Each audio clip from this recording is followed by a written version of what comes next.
On y va pour cette vidéo orientée débutant. On va voir les différences entre les façons d'être à l'écoute d'un événement en JavaScript. Nous avons trois boutons ici. D'accord? Trois boutons. Et on va voir trois manières différentes d'écouter des événements. Un événement, c'est une action qui est effectuée sur votre navigateur ou par votre navigateur. Et vous allez pouvoir exécuter des fonctions en fonction de ces actions qui sont effectuées. Comme par exemple le clic, le scroll, le drag and drop, submit un formulaire, etc. Donc on a nos trois boutons qui sont sélectionnés juste là. La première donc façon de faire que je vais vous montrer, et c'est la plus recommandée, c'est une bonne pratique, c'est d'utiliser la méthode addEventListener. Donc btn1, ici notre premier bouton, .addEventListener. Quel événement j'ai envie d'écouter? Le clic sur ce bouton. Et qu'est-ce que je vais déclencher quand je clique sur ce bouton? Une fonction que je vais appeler handleClick, ici. Je crée cette fonction par la suite. Et je vais juste loguer ici, clic. Ok.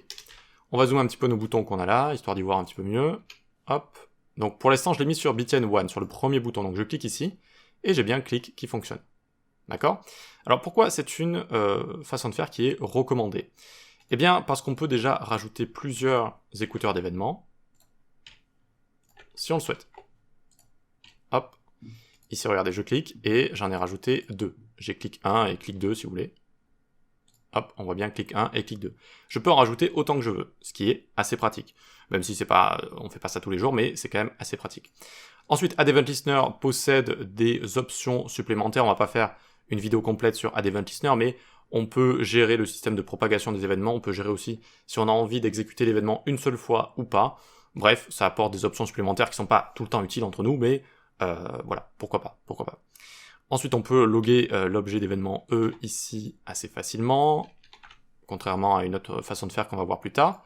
Donc l'objet d'événement E, c'est un objet. En fait, le navigateur va appeler cette fonction qui est un écouteur d'événements. Donc quand je vais cliquer sur le bouton, le navigateur appelle cette fonction et lui passe cet objet d'événement. C'est un objet avec plein d'informations sur cet événement en question. Des méthodes, des propriétés, etc. etc. Ok, ensuite il y a le this qui est bind sur l'élément ici qui appelle addEventListener par défaut, donc c'est-à-dire que si j'essaye de log this dans un écouteur d'événements, ça va me retourner l'élément en question, ça aussi ça peut être assez pratique. Et enfin, on peut remove les event listeners, donc ça aussi, il faut y faire attention, quand on débute on n'y fait pas trop attention, mais plus tard, vous verrez que c'est assez important dans certains cas précis notamment. Et donc par exemple ici, je peux faire btn1.remove event listener, à partir de quel événement on clique, et tu veux enlever quel écouteur d'événement, handleClick par exemple. Donc j'ai enlevé ici le premier écouteur d'événement, donc il ne reste plus que le second. Si je clique ici, j'ai plus que clic 2, voyez.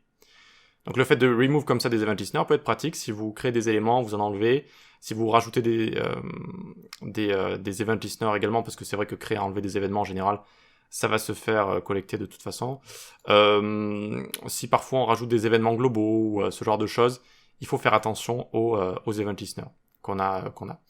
Ok, donc on peut les rajouter, les enlever, on peut avoir plein d'informations, on peut en rajouter plusieurs. C'est pour ça que c'est une bonne pratique en fait, c'est un peu un couteau suisse, il y a pas mal de choses à faire avec tout ça. Ok, alors je vais mettre en commentaire celui-là, je vais vous montrer la deuxième façon de faire. Elle est peu recommandée, alors je vais juste enlever ça aussi. Hop, on va juste laisser handleClick ici. Voilà, comme ça. Donc elle est peu recommandée, mais elle n'est pas non plus horrible entre guillemets, je veux dire, ce n'est pas catastrophique. Mais en général, ça montre un peu soit que vous êtes débutant, que vous avez pris un code qui est un petit peu ancien, ou que vous travaillez peut-être avec une ancienne code base, mais il n'y a pas vraiment d'avantage à utiliser le mot-clé on comme ça, avec ensuite l'événement que vous voulez. C'est-à-dire que chaque objet du DOM va avoir une propriété on, et puis le nom de tous les événements. Click, drag and drop, scroll, submit, etc. Tous les événements qui peuvent être effectués sur cet objet-là. Et ça peut être un moyen d'être à l'écoute d'événements. Pour ce faire, on fait par exemple btn2.onClick. Ah oui, donc j'avais créé plusieurs boutons, donc on peut laisser tout ça. On peut laisser tout ça comme ça en fait. Ok. Et on va faire donc btn2.onClick est égal handleClick. Voilà. C'est aussi simple que ça. Donc onClick, vous voyez, c'est comme le addEventListener click. Tu déclenches la fonction handleClick. Voilà. Donc là, ça fonctionne également, vous voyez. Ça fonctionne également, donc on a pu exécuter tout ça. c'est pas mal. Il y a un gros défaut, c'est le fait qu'on ne peut pas en rajouter plusieurs. Voilà. On ne peut pas en rajouter plusieurs, ou alors il faudrait appeler une fonction ici qui appelle d'autres fonctions elles-mêmes, mais ce serait pas super clean pour faire ce genre de choses. On n'a pas accès aussi aux paramètres options de Add Event Listener. C'est pas très très grave, mais voilà, on n'y a pas accès non plus. Donc c'est moins recommandé que Add Event Listener. C'est pas catastrophique, mais il n'y a pas vraiment de raison de l'utiliser par rapport à Add Event Listener. En gros, utilisez tout le temps Add Event Listener. Ok, donc je vais vous montrer maintenant la troisième façon de faire qui n'est pas recommandée.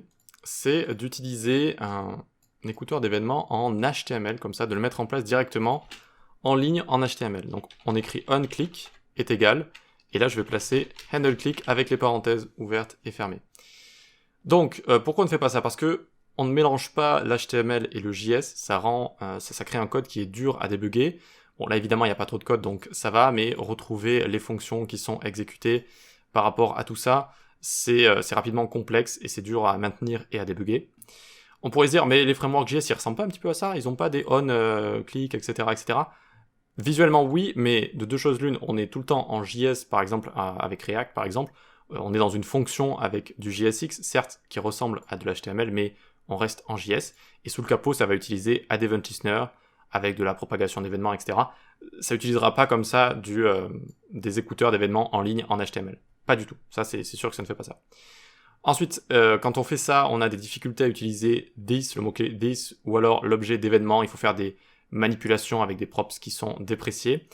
Et ça ne fonctionne également qu'avec des fonctions qui sont déclarées globalement. Si vous commencez à avoir des fonctions dans des fonctions ou quoi que ce soit, tout simplement, vous ne pouvez pas faire ce genre de choses. Donc c'est très peu recommandé, il ne faut pas le faire en fait, tout simplement. Voilà, il ne faut pas le faire.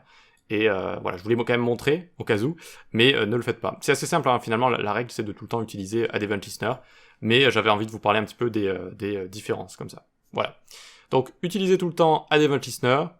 Les écouteurs d'événements, en tant que propriété ici, c'est pas catastrophique, mais il n'y a pas vraiment lieu d'être, ça n'a pas vraiment de raison d'exister, vu qu'on a Add Event Listener.